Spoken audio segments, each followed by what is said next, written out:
Hello दोस्तों, आज की इस वीडियो में आप देखेंगे कि त्रिकोणमितीय सर्वसमीकरण क्या होती है।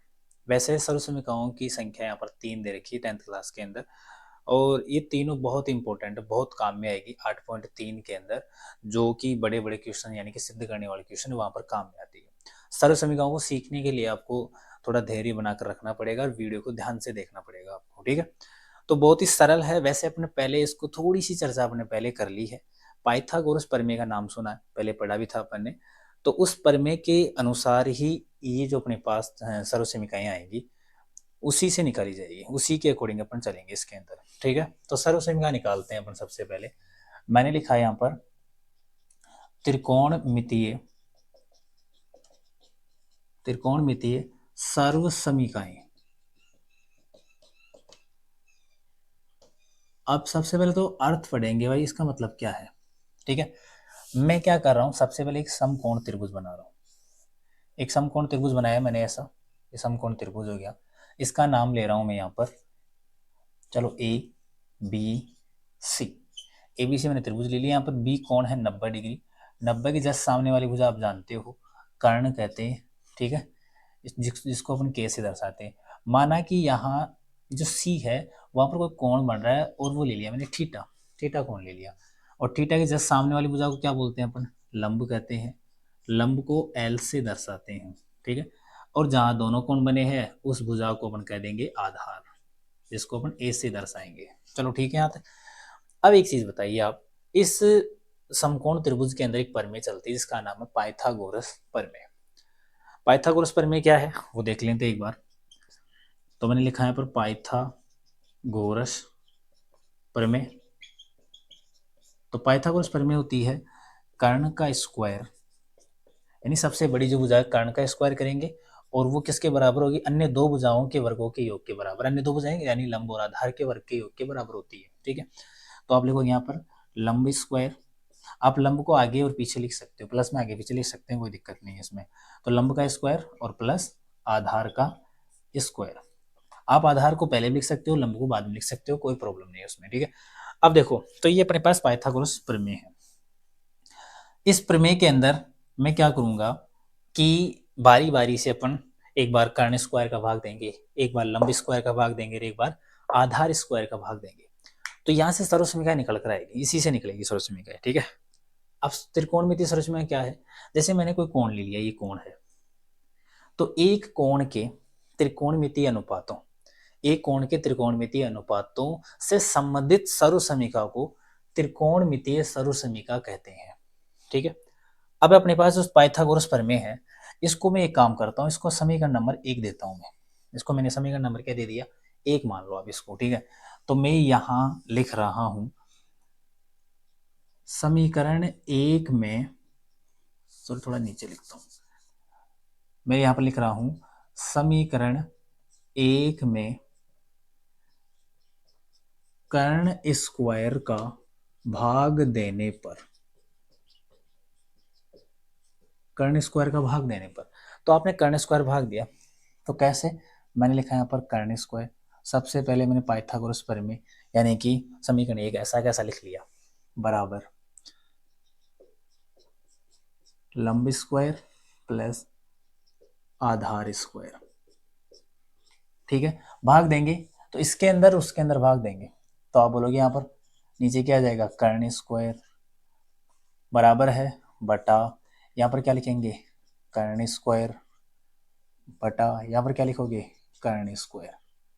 अब एक चीज बताओगे, आप बोलोगे कि सर इसमें भाग देते हैं तो क्या होता है, इसमें भाग दिया चलो ठीक है, लेकिन इन दोनों में एक साथ कैसे दे सकते हैं। जब आप इसको आगे सोल्व करोगे तो ऐसे ही हो जाएगा, ये दोनों के नीचे आ जाएगा, यानी दोनों के अंश के, सॉरी हर के रूप में आ जाएगा।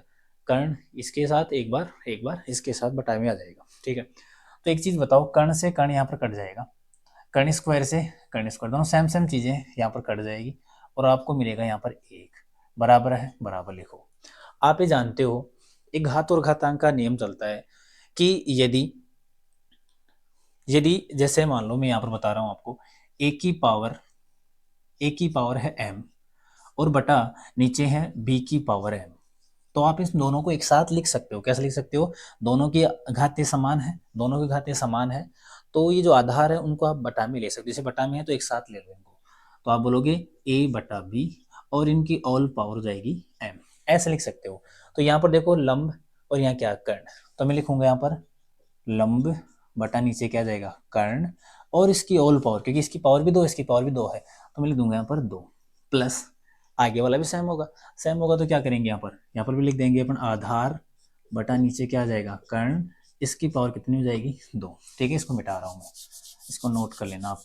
अब एक चीज बताइए, आप जानते हो पाइथागोरस प्रमेय में वही लाल बटा कक्का से आप क्या लिखोगे, लंब बटा कर्ण क्या होता है साइन, लंब बटा कर्ण क्या होता है यहाँ पर साइन, तो आप यहाँ से लिख दोगे 1 इक्वल टू लंब बटा कर्ण, तो यहाँ लिख दोगे साइन, और कोण क्या ले रहे हैं अपन थीटा माना है तो अपने साइन थीटा लिख दोगे, इसका क्या करेंगे स्क्वायर प्लस आधार बटा कर्ण, आधार बटा कर्ण क्या होता है कोस, ये थीटा है इसका भी क्या कर देंगे स्क्वायर, यहाँ स्क्वायर लिखो आप चाहे, या दूसरे तरीके से आप लिखोगे तो इसको 1 को मैं उधर ले जाता हूँ साइन स्क्वायर, ये साइन स्क्वायर आप यहाँ लिख सकते हो, तो यहाँ लिखोगे साइन स्क्वायर थीटा प्लस इसका क्या हो जाएगा कोस स्क्वायर थीटा और बराबर कितना 1।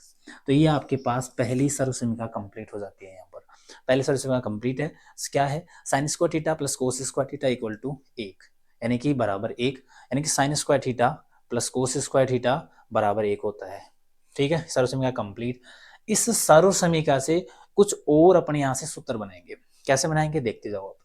तो मैंने क्या किया यहाँ पर, ये अपने पास ये है, यदि मेरे को साइन स्क्वायर का मान चाहिए तो मैं क्या करूंगा, मैं लिख दूंगा यहाँ पर साइन स्क्वायर थीटा, ये प्लस का है उधर जाते किसका हो जाएगा माइनस, इसका पक्षांतरण करेंगे, जैसे पक्षांतरण करोगे आप 1, ये उधर 1 था क्योंकि ये बायां पक्ष वो दायां पक्ष में इसको लेके जाएंगे, प्लस का हो जाएगा माइनस का, तो 1 माइनस क्या जाएगा साइन स्क्वायर थीटा। आपके पास ये भी बहुत जगह काम में आएगा प्रश्न वाले के अंदर। ठीक है, जब क्वेश्चन सोल्व करेंगे। इसके बाद में यदि मेरे को साइन का मान चाहिए, तो यदि मेरे को साइन का मान चाहिए तो आप बोलोगे कि सर यहाँ साइन लिख दीजिए साइन थीटा बराबर। अब यदि स्क्वायर है, स्क्वायर हटाने के लिए अपन क्या करते हैं वर्गमूल करते हैं, दोनों तरफ वर्गमूल लगाऊंगा, वर्गमूल करेंगे, वर्गमूल का चिन्ह लगाया अपन ने, वर्गमूल का चिन्ह और ये स्क्वायर हट जाएगा, यहाँ पर क्या बचेगा केवल साइन थीटा बराबर। लेकिन इधर क्या लग जाएगा, इधर अंडर रूट लग जाएगा, तो अंडर रूट लगाते ही 1 माइनस कोस स्क्वायर थीटा, ये अपने पास ये काम में आएगी। ठीक है, इसके आगे कुछ सूत्र और है वो भी पढ़ेंगे अपन। अब आगे पढ़ेंगे अपन दूसरी सर्वसमीकरण। दूसरी सर्वसमीकरण पढ़ने ज्ञात करने के लिए अपन क्या करेंगे, वही पहले वाला समीकरण है उसके अंदर अब की बार आपकी इच्छा है चाहे लंबे स्क्वायर का भाग दो चाहे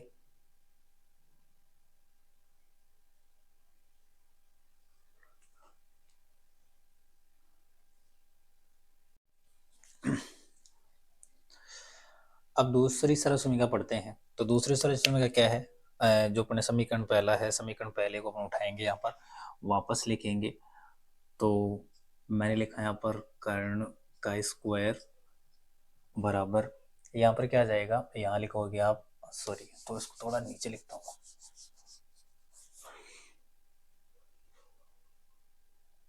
अब मेरे को क्या है यहाँ पर कोस स्क्वायर थीटा का मान भी मतलब आवश्यकता पड़ सकती है यहाँ पर, तो मैंने कोस स्क्वायर थीटा को यहाँ रखा, तो मैंने लिखा कोस स्क्वायर थीटा।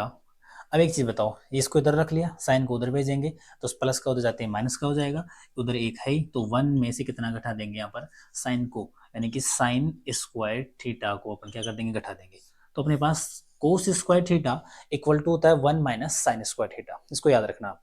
इसके जस्ट आगे यदि मेरे को कोस का मान चाहिए तो मैं क्या लिखूंगा कोस थीटा, इधर क्या कर देंगे अंडर रूट लगा देंगे जैसे ऊपर किया था, तो 1 माइनस साइन स्क्वायर थीटा। ठीक है, तो इस प्रकार से अपन ने यहाँ पर इस सर्वसमीकरण के जितने भी सूत्र बन सकते थे उनको अपन ने लिख लिया है यहाँ पर। ठीक है, आगे पढ़ते हैं दूसरी सर्वसमीकरण। दूसरी सर्वसमीकरण पढ़ते हैं। अब दूसरी सर्वसमीकरण क्या है ज्ञात करते हैं इसको। तो मैंने जो अपने पास समीकरण पहले लिया था उसको वापस लिख रहा हूँ मैं, यहाँ पर लिखा मैंने कर्ण का स्क्वायर बराबर है आधार का स्क्वायर प्लस लंब का स्क्वायर। ठीक है, अब मैं क्या करूंगा इसके अंदर भाग दे रहा हूं। अब की बार मैंने लिखा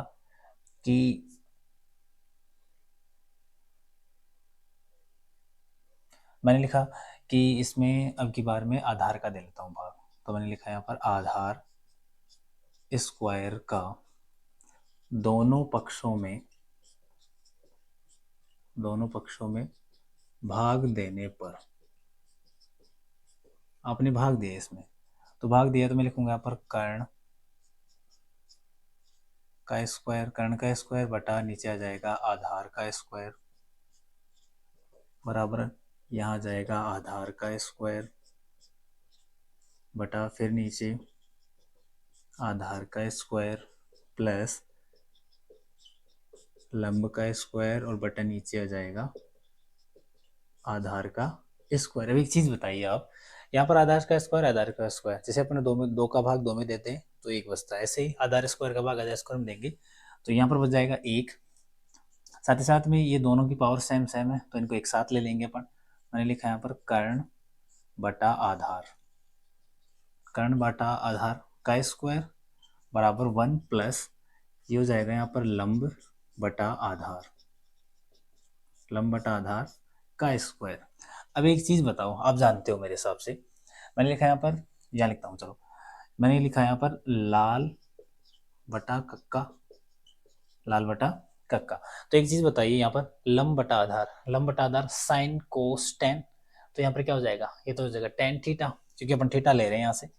और साथ ही साथ में कर्ण बटा आधार, कर्ण बटा आधार क्या होता है सेक, तो यहाँ जाएगा सेक थीटा इसका स्क्वायर बराबर 1 प्लस यहाँ क्या जाएगा लंब बटा आधार क्या होता है टेन थीटा, तो टेन का स्क्वायर। अब एक काम करो यहाँ पर स्क्वायर को अंदर ले लो, सेक स्क्वायर थीटा बराबर 1 प्लस टेन स्क्वायर थीटा, ये अपने पास सर्वसमीका बनकर तैयार होगी। इस सर्वसमीका की अपन कुछ और जिसको बोलेंगे अन्य सूत्र देखते हैं अपन, इसी से निकालेंगे अपन। यदि मेरे को ये तो सेक स्क्वायर का, यदि मेरे को सेक का चाहिए तो मैं क्या बोलूंगा यहाँ पर सेक थीटा इक्वल टू, इसका अंडर रूट लग जाएगा इधर, तो अपन बोलेंगे 1 प्लस टेन स्क्वायर थीटा, एक अपने पास ये बन गया। यदि मेरे को चाहिए टेन स्क्वायर थीटा चाहिए तो मैं क्या करूंगा, ये प्लस का एक इधर आते किसका हो जाएगा माइनस का, तो मैं इसको लिख सकता हूँ यहाँ पर tan square theta equal to sec पहले था ही तो सेक स्क्वायर थीटा, ये प्लस का इधर आता ही माइनस का 1, तो ये हो गया इस प्रकार से। और यदि मेरे को और चाहिए, यदि मेरे को टेन का ही चाहिए तो क्या लिखूंगा मैं, या लिख सकता हूँ मैं tan theta equal to sec square theta minus 1 और इसका क्या कर देंगे अंडर रूट लगा देंगे। तो इस प्रकार से अपने पास जहाँ पर इनको काम में लिया जाएगा वहाँ काम में ले लेंगे, कोई दिक्कत नहीं, जहाँ काम में आएंगे ठीक है। वैसे एक और होता है जिसको अपन इधर रखेंगे माइनस प्लस का माइनस ए स्क्वायर माइनस बी स्क्वायर का फॉर्मूला है जो कि ये अपने काम में आएगा नहीं, उसको पढ़ेंगे नहीं अपन ठीक है। तो ये हो गई अपने पास दूसरी सर्वसमीका। दूसरी सर्वसमीका क्या है अपने पास, तो यहाँ पर मैं सेकंड 2 नंबर लगा देता हूँ और इसको बॉक्स में फिट कर देता हूँ इस प्रकार से ठीक है। तो ये हो गया सेक स्क्वायर थीटा, इसको बोल दो आप, ये हो गए 2 नंबर, इसको बोल दो सेक स्क्वायर थीटा बराबर 1 plus tan square theta, sec square theta बराबर 1 प्लस टेन स्क्वायर थीटा, ये हो गया यहाँ पर। फिर वापस जो समीकरण अपन ने एक लिया था, पहले अपन ने कर्ण स्क्वायर का भाग दिया, फिर उसके बाद में आधार स्क्वायर का भाग देंगे, अब बच गया अपने पास लंब स्क्वायर, तो इसका भाग देना है। तो मैंने लिखा यहाँ पर समीकरण एक में लंब स्क्वायर का भाग देने पर, लंब स्क्वायर का भाग देने पर, चलो मैं भाग देता हूं इसके अंदर। तो मैंने लिखा यहाँ पर कर्ण स्क्वायर बटा नीचे आ जाएगा लंब स्क्वायर बराबर, यहाँ पर क्या आएगा लंब स्क्वायर बटा नीचे क्या जाएगा लंब स्क्वायर ठीक है, प्लस ऊपर आएगा यहाँ पर आधार का स्क्वायर बटा नीचे क्या आ जाएगा लंब का स्क्वायर। अब एक चीज बताओ लंब स्क्वायर कट जाएगा यहाँ पर तो एक आ जाएगा, और इसको थोड़ा सही तरीके से लिखेंगे अपन वापस वही, तो कर्ण बटा लंब इसका क्या कर देंगे स्क्वायर बराबर, यहाँ क्या बचेगा 1 प्लस आधार बटा लंब, तो यहाँ लिख देंगे आधार बटा लंब और इन दोनों की पावर एक सेम हो जाएगी, तो पावर कितनी हो गई 2 हो गई। अब एक चीज बताओ कर्ण बटा लंब, और कर्ण बटा लंब क्या होता है साइन का उल्टा, साइन का उल्टा क्या होता है कोसेक, तो यहाँ लिख देंगे अपन कोसेक, कोसेक थीटा इसका क्या कर देंगे स्क्वायर इक्वल टू 1 प्लस आधार बटा लंब क्या होता है, आधार बटा लंब हो गया कोट, तो यहाँ जाएगा कोट थीटा इसका क्या कर देंगे ऑल स्क्वायर। तो यहाँ से आपको क्या मिलेगा, इसके अंदर लिख सकते हैं अपन, तो कोस स्क्वायर थीटा बराबर 1 प्लस कोट स्क्वायर थीटा। अपने पास ये तीसरी सरसमिका आ गई, तीसरी सरसमिका cosec square theta equal to 1 plus cot square theta. Cosec square theta equal to 1 plus cot square theta.